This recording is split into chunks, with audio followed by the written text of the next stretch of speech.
Good morning, everyone. It's Lee Henson, President and Founder of Agile Dad, and it's time for today's episode of the Daily Stand Up. So, without any further ado, let's get started. It's Friday, so it's time for our Agile, Not So Agile podcast episode. And in case you haven't figured out, I've done a lot of emphasis on one particular author recently, and it's because it's someone that I've recently had some contact with that I've decided is just probably someone who I want to look up to as a mentor. You know, it's rare, but you hear me say sometimes when I grow up, I want to be like. In this case, when I grow up, I want to be like Dave West. This guy's just fantastic. I had a conversation with him earlier in the week, and what I can tell you is every time he speaks about something, it comes from the heart, it comes from warmth, it comes from a good place. And today I want to talk to you about a post that he made that resonates in my world more than you can ever imagine. It's called Why Kindness Matters. And he starts it off talking about how his grandmother was a key part of his life growing up. You know, it's kind of ironic because the same thing's true with me. Um, while I live with my mom and many stepdads over generations, I found solace in the time that I got to spend with my grandma, with my mama and my papa. And I always look forward to going and spending long weekends with them or extended weekends. And grandparents just have this special quality about them where, they know exactly what to say and they know exactly what to do. And he goes on to talk about his gram. And he says, my gram was famous for little sayings. One saying she used on a regular basis was, "Be kind today, it's free." And I love that. It reminds me of my grandma who passed away not too long ago. And the kindness that she had in her heart and the things that she would always do to go out of her way to make sure that I had everything that I needed. He says, as a kid, I remember thinking, of course it's free, but you don't get anything from it. Not like comics or candy or stickers. They cost money because you actually get something. But what his Graham was sharing, he goes on to say, is something that's fundamental about kindness. It is free, and you do get something in return. Kindness is a hugely valuable thing that when you're kind can benefit you, the team, and actually whatever endeavor you're on. When dealing with complex problems or issues or working with people, kindness can be the glue that helps you not only survive the experience, but also flourish. Wow. And he goes on to note that there's tons of scientific data to support this. And he goes on to talk about studies from Google and the Apollo 13 mission and so many amazing things. But the truth is, our goal should be to create environments of psychological safety, both at home and at work. And we should treat everyone with dignity and respect. And, one of the things that I always try to find a way to weave into my classes when we're talking about is recognizing people's strengths and looking at them for their gifts and for their talents and for the things they know how to do and recognizing just how incredible and complex people are. I think that's incredibly important to understand physiological and psychological safety and to create an environment where people are confident that they can do things without retribution.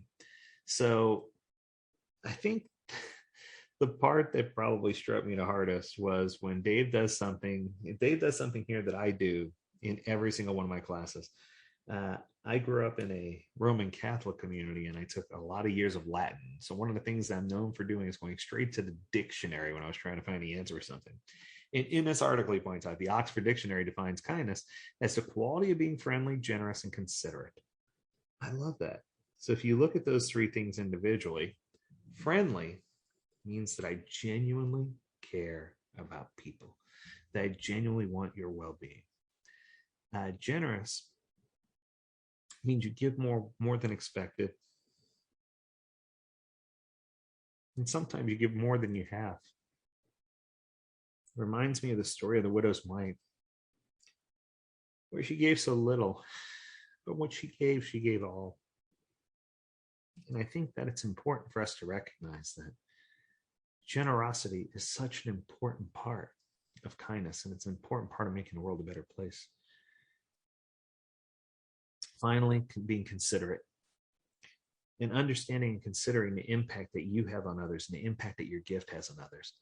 And he's quick to point out that sometimes kindness is confused with being nice. And those words can be used interchangeably, but there's something totally different, right?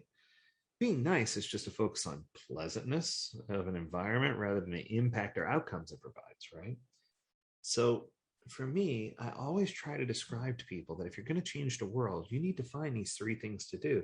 And I don't necessarily call them out as friendly, generous, and considerate, but I call it out as caring, being aware and caring about people, to give more than you receive, to always look for opportunities to serve others, and to be considerate, to be thoughtful, to have empathy.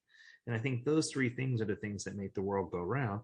And it changes you from being a person who is just nice to a person who is genuinely kind. And he goes on to describe about dopamine and serotonin and oxytocin and how your body reacts to positive and negative things. And talks about articles that talk about having kindness be a core tenet of your company. But I want to take this to a whole new level, right?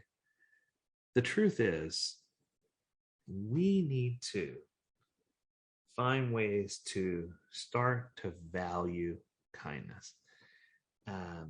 Organizations that have outperformed any other organization, So he goes on to talk about a study. Sarah Sabin, I believe the name is, he says, talks about this in an article called A Counterintuitive Approach to Business Success, Being Kind.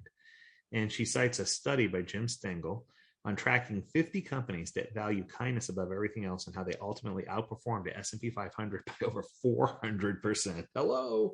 She goes on to describe how innovation is connected to kindness and highlights the relationship between trust, safety, kindness, and I'm going to do one more, and family. I think that when you have this cycle, the cycle of growth, where you can be kind and you can be giving and you can be aware that you can make the world a better place. At the end of the day, there are very few people who have as much money or the same attitude as Elon Musk or Steve Jobs. So the rest of us need to work together just to work even more hard to solve hard problems and deliver amazing results. But as problems in the world today become even more and more complex, and it requires more culture, inclusiveness, diverse teams, and diversity, the value of kindness is only going to increase in importance. It's only going to grow from here. So he closes it by saying something that, sorry, I can't even get through this. He closes it by saying, maybe my grandma's onto something, which he said, it's after all free.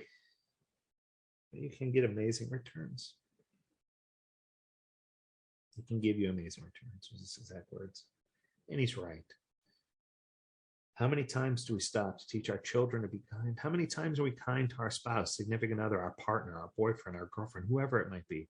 How many times are we kind to our boss, to our admin, to how many times are we kind to the cashier who's checking us out, or to the person in a restaurant, or how many times are we kind to others and look for ways to serve and to extend ourselves to others and share the gifts that we've been blessed with?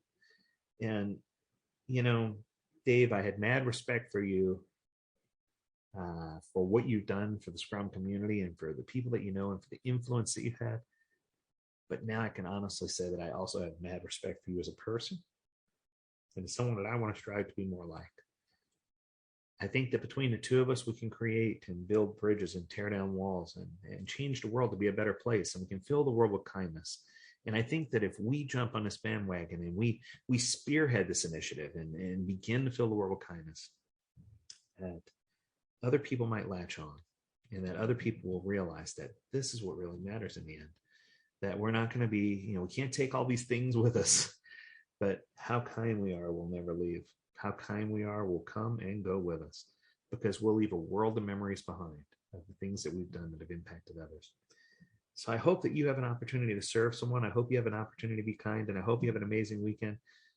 Dave West, you're an amazing person, and thank you for writing this article, because it opened up my eyes, and it gave me a warm memory of my grandma, my mama, that I haven't had in a long time. So thank you for bringing that up for me and allowing me to share in that special memory with you.